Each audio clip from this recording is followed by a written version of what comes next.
Hello friends, T and e learning में आप सभी का स्वागत है। यह हमारा सेकंड क्लास है। तो एक बार हम डिस्कस कर लेते हैं कि जो हमने फर्स्ट क्लास में पढ़ा था उसमें हमने क्या पढ़ा था। तो सबसे पहले हमने फर्स्ट क्लास में पढ़ा था type of liabilities. Type of liabilities, जिसको हमें पैसा देना होता है हम उसको लायबिलिटीज साइड में शो करते हैं, और जिनसे पैसा हमें लेना होता है उसको हम एसेट साइड में शो करते हैं। ठीक है, तो अभी तक हमने बिजनेस में पढ़ा था कि हम बिजनेस में आमतौर पे चार चीज़ों के हिसाब किताब रखते हैं। हम अपने लायबिलिटीज, एसेट्स और एक्सपेंसेस और इनकम। तो इसी से संबंधित हमने लायबिलिटीज़ के बारे में पढ़ लिया है। अब हम पढ़ेंगे आज एसेट्स के बारे में। एक बार हम लायबिलिटीज़ के बारे में आपको दिखाना चाहेंगे कि हमने लायबिलिटीज़ में क्या क्या पढ़ा था। तो लायबिलिटीज़ में सबसे पहले हमने पढ़ा था कैपिटल। जो भी ऑनर पैसा बिजनेस में लगाता है हम कैपिटल में शो करते हैं। नेक्स्ट हमने लोन्स लायबिलिटीज। लोन्स लायबिलिटी दो प्रकार की होती है, एक होता है सिक्योर लोन, एक होता है अनसिक्योर लोन। ये सारी बातें हमने फर्स्ट क्लास में डीपली पढ़ी है, तो इसीलिए मैं फास्ट फॉरवर्ड चल रहा हूँ इसमें। ठीक है, केवल हम आपको रिवाइज करा रहे हैं। उसके बाद आता है करंट लायबिलिटीज़। अब करंट लायबिलिटीज़ में सबसे पहले आता है हमारा सन्ड्री क्रेडिटर्स। वो हमारे सप्लायर होते हैं जिनसे हम सामान उधार में खरीदते हैं। और उसके आता है ड्यूटी एंड टैक्सेस, जो हम सरकार को टैक्स पे करते हैं वो ड्यूटी एंड टैक्सेस में शो करते हैं। और तीसरा आता है आउटस्टैंडिंग एक्सपेंसेस। जो भी हमारे खर्चे, ऐसे खर्चे होते हैं जो हमने खर्चे कर दिया बट पे नहीं किया, तो वो हमारा आउटस्टैंडिंग में हम खड़ा कर देते हैं। ठीक है, आज का जो हमारा टॉपिक है, एक बार उससे हम डिस्कस कर लेते हैं। ये हमने कल पहले क्लास में पढ़ लिया है। आज का जो हमारा टॉपिक है टाइप ऑफ एसेट्स। एसेट्स होता है कि हमारे पास कहाँ किस किस माध्यम से पैसा आ सकता है। ठीक है, एसेट्स मतलब संपत्ति, यानी कि हमारे पास किस प्रकार से और कहाँ से पैसा आ सकता है। तो सबसे पहले हम एसेट्स में पढ़ेंगे फिक्स एसेट्स। अब फिक्स एसेट्स होता क्या है, सबसे पहले इसके बारे में हम सीखते हैं कि फिक्स एसेट्स होता क्या है। फिक्स एसेट्स वो चीज़ें होती हैं जो हम अपने बिजनेस को रन करने के लिए लगाते हैं। फॉर एग्जांपल, हमने अपने बिजनेस में जो मशीनरी लगाई है वो हमारा फिक्स एसेट्स है। मान लेते हैं हमने अपने बिजनेस में कंप्यूटर लगा रखा है, वो हमारा फिक्स एसेट्स है। मान लेते हैं हम अपने बिजनेस में प्रिंटर लगा रखा है, वो सारा हमारा फिक्स एसेट्स है। यानी कि जो भी हम सामान अपने बिजनेस में लगाते हैं रन करने के लिए, वो हज़ारा हमारा फिक्स एसेट्स में शो करेंगे। बाद में क्या होता है कि उसको हम सामान को बेच के उसके माध्यम से हमारे पास पैसा आएगा, तो वो हमारा क्या लाएगा, फिक्स एसेट्स। नेक्स्ट हम आता है हमारा इन्वेस्टमेंट। इन्वेस्टमेंट होता क्या है, सबसे पहले इसके बारे में पढ़ लेते हैं। इन्वेस्टमेंट होता क्या है, मान लेते हैं मेरा बिजनेस है, मैंने अपने बिजनेस के नाम पे पैसा बैंक में इन्वेस्ट किया। मान लेते हैं फॉर एग्जांपल 5 साल के लिए। तो बैंक क्या कहता है, आपको मैं पैसा 5 साल के बाद, मान लो मैंने 1 लाख किया तो वो कह रहा था कि आपको मैं 1.5 लाख रुपए दे दूंगा। तो जो भी हम अपने बिजनेस के नाम से पैसा इन्वेस्ट करते हैं वो सारा हम इन्वेस्टमेंट में शो करते हैं। नेक्स्ट आता है हमारे पास करंट एसेट्स। अब करंट एसेट्स में क्या क्या चीज़ें शो की जाती है उसके बारे में पढ़ते हैं। सबसे पहले इसमें शो की जाती है स्टॉक इन हैंड। अब इसका अर्थ ये होता है कि जो आपके बिजनेस में सामान बचा हुआ है वो सारा कहाँ पे शो करेगा, स्टॉक इन हैंड में शो करेगा। ओके, नेक्स्ट आता है इसके बाद डिपॉजिट एसेट्स।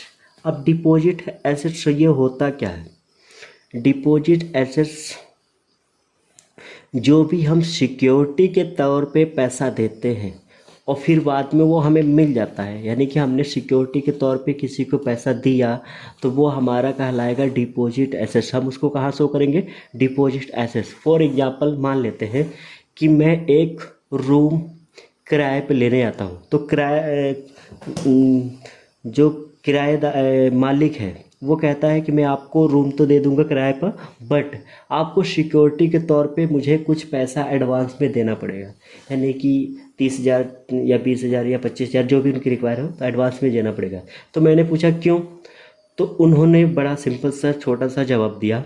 वो कहते हैं कि मान लीजिए जब हमारा आप रूम छोड़ के जाएंगे तो अगर आपने उस रूम में कोई भी हमारा नुकसान ना किया हो तो आपने जो पैसा हमें सिक्योरिटी के तौर पे दिया है वो सारा पैसा हम आपको एज इट इज वापस कर देंगे। अगर आप उसमें कुछ नुकसान कर देते हैं तो जो आपने सिक्योरिटी के तौर पे पैसा दे रखा है हम उसमें से उतना पैसा काट के फिर आपको वो वापस कर देंगे। तो वो हमारा कहलाता है डिपॉजिट एसेट। इस प्रकार की सारी हम अगर सिक्योरिटी के तौर पे पैसा देते हो तो वो डिपॉजिट एसेट्स में ही शो करेंगे।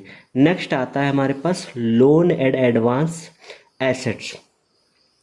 हो सकता हो हमने किसी को लोन दिया है, मान लो मेरा बिजनेस है, हमने किसी को लोन दिया या हमने किसी को एडवांस दिया, या लोन दिया हो या एडवांस दिया हो, तो दोनों हमारा इसी में शो होगा।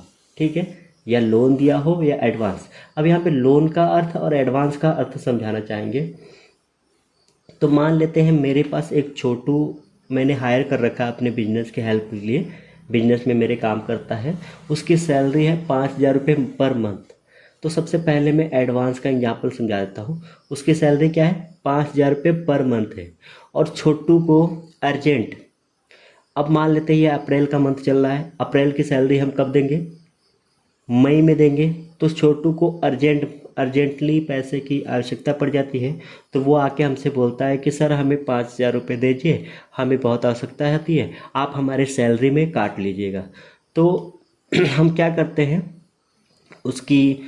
उसका मंथ तो पूरा नहीं है तो हम उसको एडवांस में पैसा दे देते हैं। ठीक है, और जब उसकी सैलरी पूरी होती है तो हम उसको एकदम से काट लेते हैं। तो ये कहलाता है एडवांस। अब हम थोड़ा सा लोन को क्लियर कर लेते हैं। लोन का एग्जांपल मान लेते हैं, छोटू की शादी पड़ जाती है। अब छोटू की शादी पड़ जाती है तो उसे पैसे की ज़्यादा आवश्यकता है, तो वो आता है फिर हमारे पास और कहता है कि सर मुझे पैसे दे दीजिए, मुझे 20,000 रुपये चाहिए और मुझे शादी करनी है। तो मैंने बोला ठीक है ले ले। तो जब वो हमने दिया तो फिर उससे मैंने पूछा कि तू कैसे वापस करेगा। तो उसने कहा कि सर मेरी सैलरी 5,000 रुपये पर मंथ है, आप 5-5 हज़ार करके हमारे 4 महीने में आप काट लीजिएगा। तो यह हमारा क्या कहलाएगा, लोन कहलाएगा। यानी कि हमने लोन के तौर पे उसको, मतलब लोन के तौर पे लेंगे, एकदम से पैसा काटेंगे तो हमारा एडवांस होगा। अगर हम मान लो उसकी 20,000 उसने लिया, उसकी सैलरी 5,000 है, तो 5-5 हज़ार करके हम उसको लेंगे तो वो हमारा कहलाएगा लोन। तो जो भी हमने लोन दिया या एडवांस दिया तो वो हमारा कहलाएगा लोन एंड एडवांस एसेट। ठीक है, इसके बाद आता है हमारा सन्ड्री डेटर्स। सन्ड्री डेटर्स में हम वो चीज़ें शो करते हैं जो, अब जितने भी हमारे कस्टमर होते हैं, कस्टमर कौन होते हैं, जो हमसे सामान खरीदते हैं वो हमारे क्या होते हैं, कस्टमर। तो उन्होंने अगर उधार में सामान खरीदा तो उसको हम सन्ड्री डेटर्स में शो करेंगे। ध्यान दीजिए, उन्होंने सामान उधार में खरीदा तो सन्ड्री डेटर्स में खरीदेंगे। लेकिन एक बात और है, यहाँ पे एकदम से आपस से मिलते जुलते हैं। जैसे कि ये सन्ड्री डेटर्स है तो एक होता है करंट लायबिलिटीज में सन्ड्री क्रेडिटर्स। उसका अर्थ ये होता है कि अगर हम सामान उधार में खरीदते हैं तो हम उसको कहाँ पे शो करेंगे, सन्ड्री क्रेडिटर्स में शो करेंगे, किसी से उधार में खरीदते हैं तो। और हम किसी को सामान उधार में बेचते हैं, यानी कि अपने कस्टमर को उधार में बेचते हैं, तो हमारा कहलाएगा सन्ड्री डेटर्स। ठीक है, चलिए आगे बढ़ते हैं। हमारा आता है कैश इन हैंड। अब कैश इन हैंड या इसका अर्थ ये होता है कि जो हमारे बिजनेस में पैसा नगद बचा हुआ है वो हम कहाँ पे शो करते हैं, कैश इन हैंड में। इसके बाद नेक्स्ट हमारा आता है बैंक अकाउंट।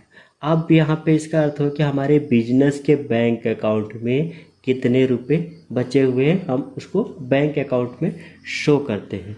तो यह हमारा था एसेट्स, टाइप ऑफ एसेट्स। इसको आपको कॉपी पेन से उठाकर बिल्कुल सीक्वेंस में इसको नोट डाउन करना है। जैसे कि सबसे पहले हेडिंग डालना है टाइप ऑफ एसेट्स, उसमें फिक्स एसेट्स, फिर इन्वेस्टमेंट, फिर करंट एसेट्स, फिर उसके अंदर stock in hand, deposit assets, loan and advance assets, sundry debtors, cash in hand और बैंक अकाउंट। इस तरीके से आपको नोट डाउन करके और हमें कमेंट में बताना है कि हमने नोट डाउन कर लिया। अगले दिन हम आपको ये पढ़ाएंगे कि किस प्रकार से इनको सारे को हाँ, इन्हीं से हम बैलेंस शीट्स कैसे बनाते हैं और उसको कैसे पढ़ते हैं, ठीक है, इसके बारे में हम सीखेंगे और इससे संबंधित आपको हम आगे चल के टेस्ट भी देंगे। तो यह हमारा आज का टॉपिक था। Thank you for watching my video.